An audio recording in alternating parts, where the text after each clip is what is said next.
Radio Red de RCN. Grandes audiencias en la hora de la verdad, al oído.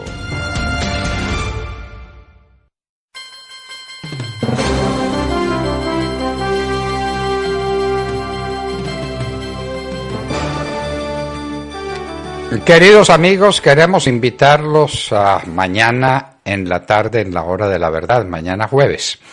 Estaremos a las 6 de la tarde con ustedes. Y más adelante tendremos un invitado muy especial, la persona que no quisimos elegir como alcalde de Bogotá para tener el gusto de elegir a la señora Claudia López, que tiene la ciudad como la tiene. Entonces, Miguel Uribe Turbay estará con nosotros pasadas las 6:30 de la tarde y nosotros estaremos con las noticias más importantes de Colombia y del mundo. Y yo quiero insistir con ustedes en que un equipo es mucho más que 11 personas con unos guayos en la cancha.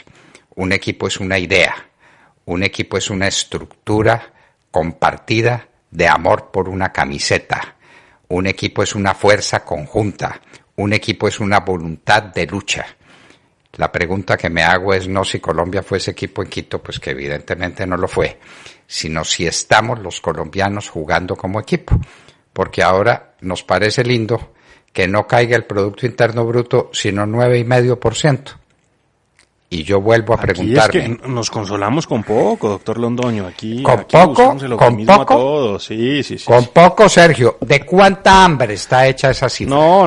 Dígame, ¿de cuánta hambre? Es que cuántas veces no lo hemos advertido. Es que la encuesta Pulso Social del DANE lo está reflejando y lo está recogiendo, lo está recopilando y lo está demostrando. Porque claro, esta cifra, hay quienes dicen, bueno, una cifra muy elevada, eso será la economía. Bueno, lo cierto es que sí, es el hambre que está impactando a los hogares y esos datos los está recogiendo el DANE y están dando cuenta de cómo la gente, mucha gente que antes comía 3 veces al día, ahora solo come 2. Mucha gente que antes solo comía 2 veces al día, ahora solo come 1 vez al día. Entonces, claro, una cifra que para muchos puede ser una cosa, un concepto gaseoso, elevado, por allá en la estratosfera, pues lo cierto es que es una cifra que golpea todos los días las mesas de los colombianos. Con un golpe terrible, con un golpe demoledor y desolador. Nos está goleando la vida todos los días. Y nos golea, pues a propósito, hay que emplear la técnica bien fácil de saber cuál es el problema esencial que nos conduce a todos los demás problemas. Yo recuerdo cuando le preguntaron a los alcaldes colombianos cuál era el principal problema que tenían en su municipio. Todos contestaron lo mismo, las ollas del microtráfico. Todos los alcaldes de Colombia, desde Bogotá hasta el pueblo más pequeño de Colombia tenía esa tragedia, que es la misma hoy. La misma. Estamos siendo golpeados por la misma ola, estamos siendo doblegados por el mismo ritual de la muerte, que es el que practican estos bandidos de las FARC, convertidos hoy en congresistas. Y no somos capaces de defendernos. ¿Dónde está la fumigación? A ver, Demar, ¿dónde está la fumigación? De la que habla el ministro de Defensa todos los días y el presidente de la República. ¿Dónde está la fumigación? ¿Dónde está la lucha contra estos bandidos? ¿Dónde? Me pregunto. ¿Dónde? Pues en el papel, porque ni siquiera hemos visto al fin que terminó de pasar con el decreto que va a cumplir 1 año desde haberse expedido por parte del Ministerio del Interior, que había dado a conocer el decreto del plan de fumigación aérea contra los cultivos de coca. Y creo que el tema va a estar más enredado, doctor Fernando, porque no hay consultas y mientras no las haya, no sé cómo va a ser el gobierno para fumigar. Ellos pues que están apostándole obviamente a cumplir cada uno de los requisitos de la Corte Constitucional. Así que, pues por ahora, anuncios. Yo sí sé cómo se fumiga, además. Yo fumigué de verdad, durante casi 1 año y medio. Y la fumigación fue plena. Y redujimos los cultivos de coca exactamente a la mitad en 1 año larguito. A la mitad los redujimos. ¿Y sabe cómo se fumiga, además? Fumigando. Que la Corte se enoja pa'l carajo la Corte. Pa'l carajo la Corte. No, pero es que no es que doctor Londoño, no es que se enoje, es que después lo que va a pasar es que quien lo haga, obviamente, va a haberse abocado a un proceso penal por fraude a resolución judicial. Es que cuando usted fumigó no tenían ese problemita de la Corte Constitucional y de esa sentencia. Es que esa sentencia le puso un freno terrible a esto, y es un freno que no han podido remover porque pues no lo han querido remover, les faltan pantalones. Pero tienen que removerlo porque si no cometen un fraude de resolución judicial, no pueden fumigar, obviamente mientras esté vigente ese fallo. A ver, fraude a resolución judicial, ¿la nación fue parte en ese proceso? ¿La nación fue parte? A uno no lo puede afectar la decisión de un juez, sino cuando es parte en una decisión judicial, en un proceso. Claro, es que es a la nación a la que le ordenan no fumigar. Pero no se lo ordenan en un proceso donde hubiera sido parte de la nación. Y se lo ordenan una partida de sinvergüenzas santistas que quieren que este país quede en manos del narcotráfico. No, es que la cosa es demasiado seria para que la tomemos diciendo, no, es que falta la consulta. Y claro, la consulta no se puede hacer porque la Corte dice que se la haga a los cocaleros.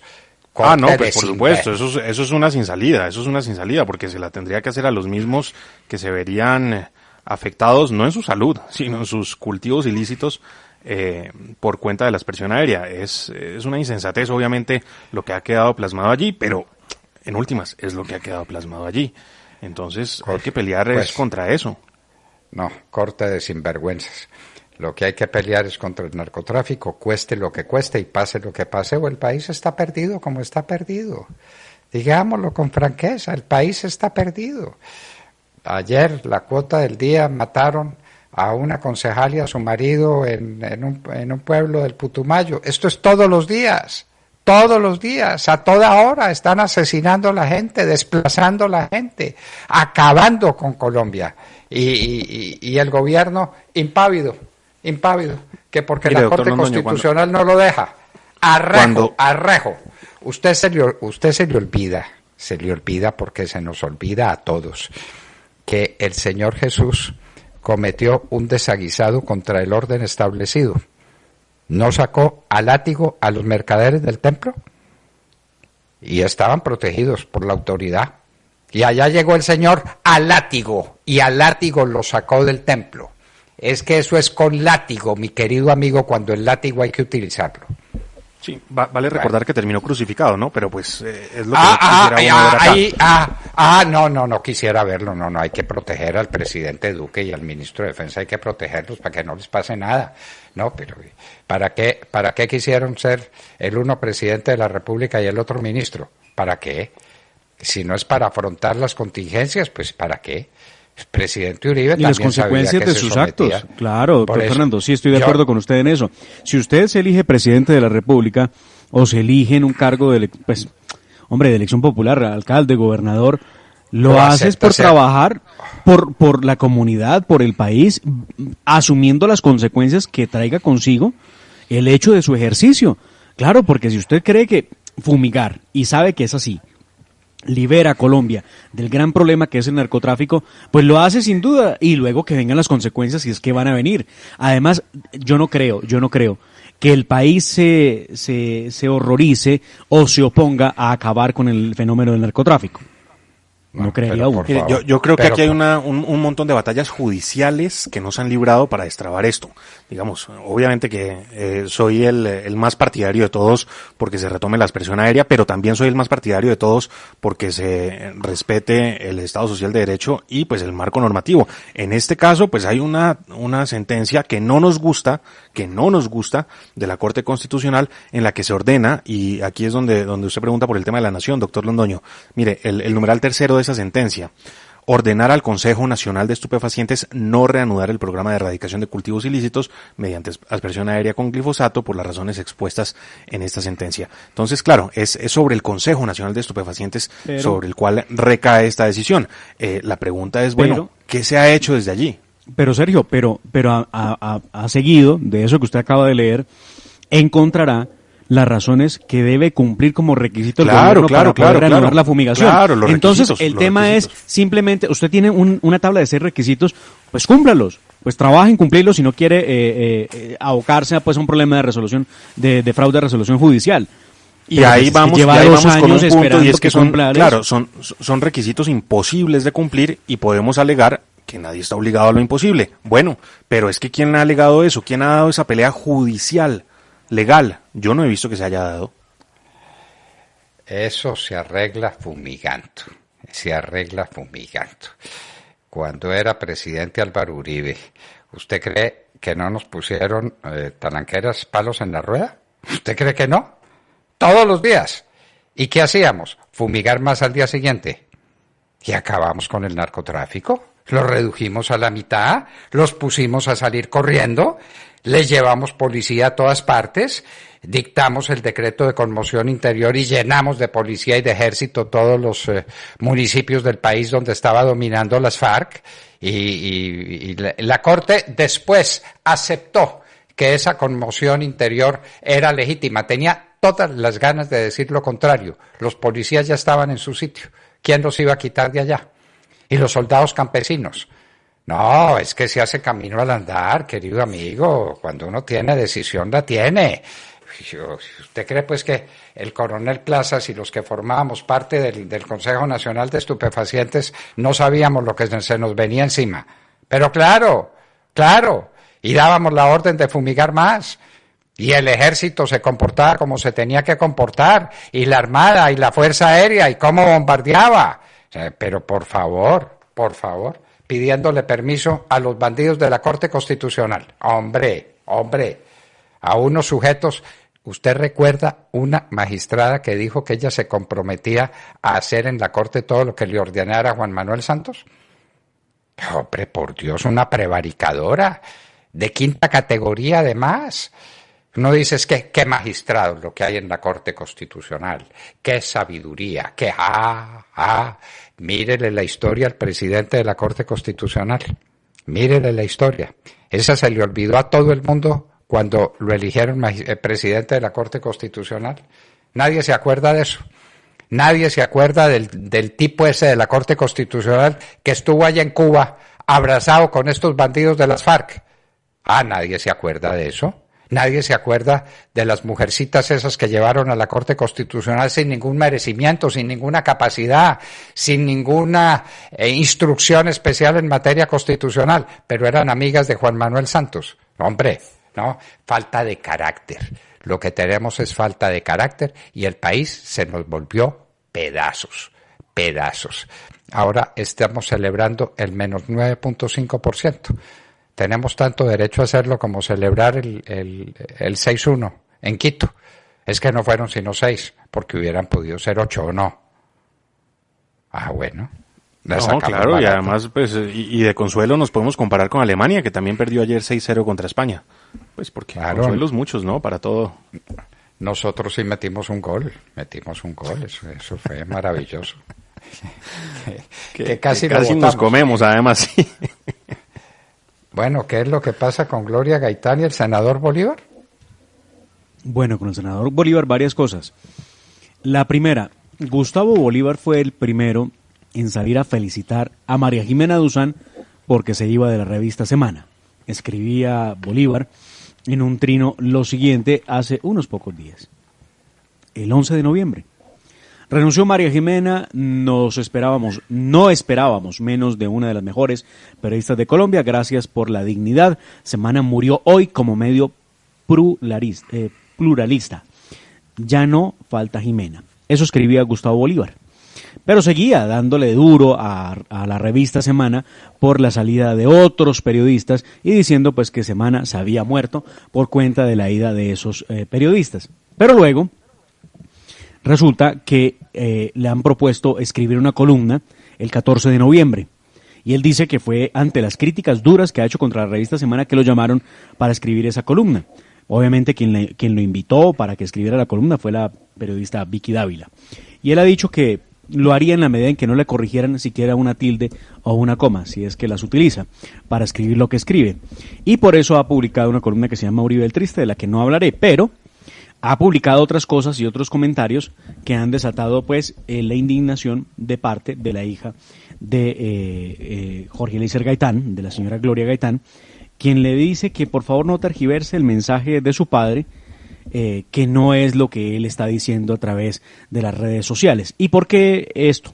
Resulta que Bolívar ha tomado alguna parte de lo que ha dicho Jorge Eliezer Gaitán, donde dice exactamente, bueno, utilizan las palabras subidas de tonos, o eses realmente, groseras, y la hija de Jorge Eliezer Gaitán le dice que su padre nunca utilizó la grosería ni en privado ni en público, porque se crió una familia de prestantes tolimenses, unas personas respetuosas, que nunca utilizó esas maneras, y que salir a decir que él dijo que estos hijuetandas era pues un despropósito, y que no podía hacer política a punta de mentiras utilizando discursos de su padre que no fueron formulados y menos expresados como lo pretende el señor Gustavo Bolívar, que no tardó más de 48 horas en aceptar escribir para Revista Semana cuando aplaudía y criticaba a Revista Semana por despedir a algunos periodistas. Qué escritor es Bolívar, ¿no es cierto? Qué pluma la suya, qué pluma, qué tersura en el lenguaje. Eso se parece a un Benito Pérez Galdós o a un Pío Baroja o a un Ramón del Valle Inclán. ¡Qué escritor es Gustavo Bolívar! Hombre, por Dios, qué despropósito. ¿Usted sabe quién lo lleva a Semana o no? A ver. Bueno, lo invitó Vicky Ávila, ¿no? Pero ¿quién es el gran amigo de los Gilinski? Gustavo Petro. Ah, bueno, entonces, sáquelo por ahí. Sáquelo por ahí. Pues... Ah, bueno. Y no falta sino que Gustavo Petro llegue también a una columna en la revista Semana. ¿Por qué no? ¿Por qué no? Pues ya está Gustavo Bolívar. Siga por ahí. Bueno, que el Polo tiene candidato a la presidencia. Cuéntenos eso cómo es. Bueno, ahora sí, prepárense porque se va a poner muy difícil la carrera a la presidencia de la República en Colombia. Pues anuncia su intención de llegar a la presidencia de la República Alexander López Maya, el senador del Polo Democrático. Ah, caramba. La baraja se amplía y de manera importante. Ya está Fajardo, y ya está Petro, y ya está... Y está Robledo, y está Londoño, el exgobernador de Boyacá del Partido Verde. Seguro también veremos muy firme a Antonio Navarro Wolf. También tendremos seguramente a... Bueno, de la derecha... Juanita Gobertus, ¿por qué no? No. Juanita va a ser asesora del presidente Fajardo. Ah, asesora de Fajardo. Del presidente Fajardo. ¿Presidente de qué? No. No sé, pero pues asesora. Bueno. Del presidente. Usted verá dónde lo quiere ubicar. No sé si... Pero sí, es que en marzo se renuevan las juntas administradoras locales, seguramente, o las... ¿Cómo se llama? No. Los consejos de administración de los consejos de administración de los edificios. De las propiedades horizontales. Sí. Bueno, y que Providencia era una tragedia anunciada. Esa sí está más simpática. Esto es increíble. La extrema izquierda sale Semana con eso. De verdad es que... No, pero Sergio, esto es alimentado por la extrema izquierda. Hay una señorita, bueno, no sé, me perdonan si no es señorita, que se llama Catherine Miranda, que es representante de la Cámara por Bogotá, y ella dice que lo de San Andrés y Providencia fue una crónica de una tragedia anunciada. Ella dice lo siguiente: se sabía que el huracán se iba a convertir en categoría 5, sin embargo, autoridades no hicieron nada. En pleno huracán entraron a San Andrés más de 1,000 turistas. Creo que Rodrigo Lara también trinó por el estilo, ¿no?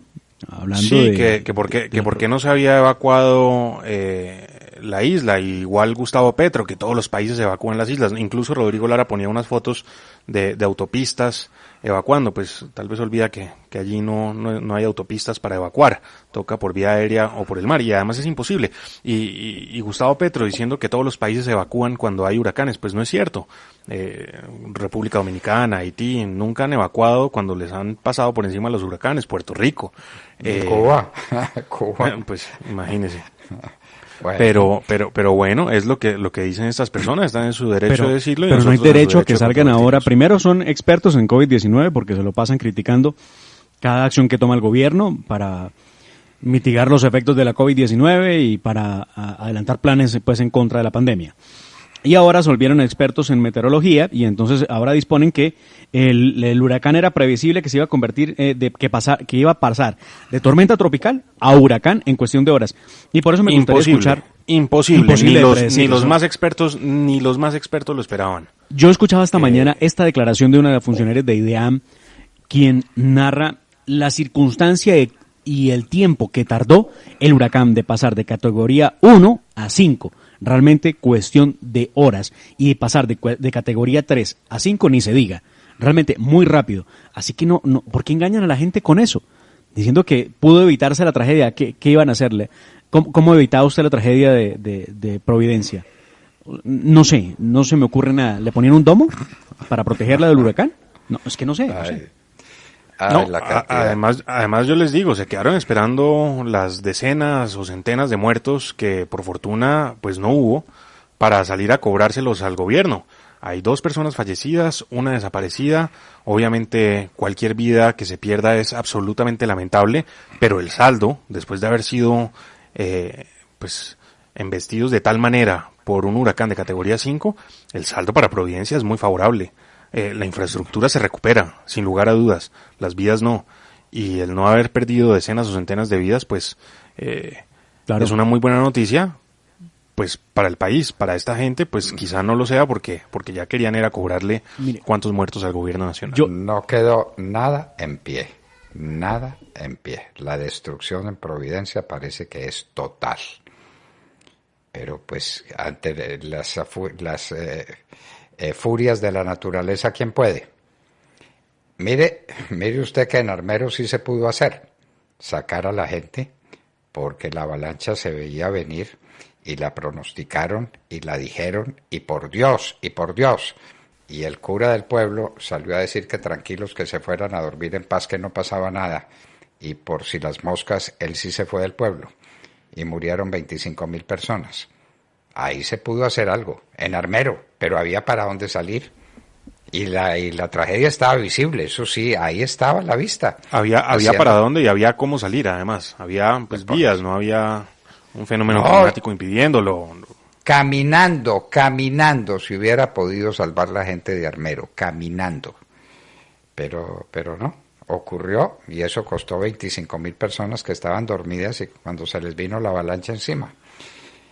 En fin, pero aquí la gente es capaz de decir muchas tonterías. Pues que obviamente además la extrema izquierda está buscándole el tema y entonces están diciendo que el padre del actual presidente, Iván Duque Escobar, tal vez, el segundo apellido sí. Escobar. Iván Duque Escobar, que era el ministro de Minas y Energía, fue el responsable de la tragedia de Armero. Entonces ya estaban enlazando lo uno con lo otro. ¿Y el responsable por qué él hizo la avalancha o qué? No, porque él sabía y que no evacuó a la gente siendo ministro.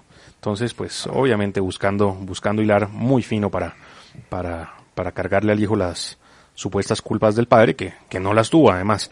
Pero bueno, eso para buscarle argumentos. Y también yo le decía a la revista Semana, diciendo que esto era completamente previsible, porque hace 15 años un científico en una entrevista con la revista advirtió que un huracán golpearía algún día al archipiélago. No, pues vaya descubrimiento. Uy, pero qué científico tan importante ese. Claro, algún día va a golpear a Cuba, algún día a República Dominicana, a Haití, a las Islas Vírgenes, a Gran Caimán, algún día.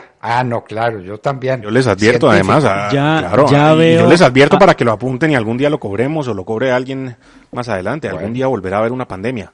No, pues dejémoslo dicho, por si acaso. Sergio Nostradamus. Oiga, Sergio, no se le haga raro que en cualquier momento le hagan debate de control político o de moción de censura a alguno de los ministros del gobierno del presidente Iván Duque por lo que ocurrió en San Andrés y Providencia. Pero ya verá. Espere nomás, porque es que estos, por supuesto, sin un solo sustento científico, salen a decir que esto era previsible y que se pudo evitar. Increíble. Pues una forma de evitarlo es simplemente desocupar la isla de hace quién sabe hace cuántos años, previendo que alguna vez en la vida ocurriría un huracán. Bueno, ¿y por qué no desocuparon a San Andrés también? Pues de una vez. Pero Sí, además sí. yo les digo, 2 muertos y un desaparecido después del paso de un huracán categoría 5 por el archipiélago de San Andrés y Providencia, pues es un saldo bastante favorable. El gobierno sale muy bien librado de esto, sin lugar a dudas. Bueno, yo decía en mi nota editorial que ayer nos metieron 2 goleadas, 6-1 en Quito. Y por la mañana nos habían goleado con un dato de la caída del Producto Interno Bruto del 9.5%. Hablemos con un experto, ¿les parece? Claro que sí. Sí, pues es lo que hay que hacer. Bueno, en un minuto, Oscar Darío Pérez, representante a la Cámara por el Centro Democrático, el primer especialista que hay en el país en temas fiscales, tributarios, estará con nosotros en la hora de la verdad, en un minuto. Y hablábamos con ustedes Al oído. al oído.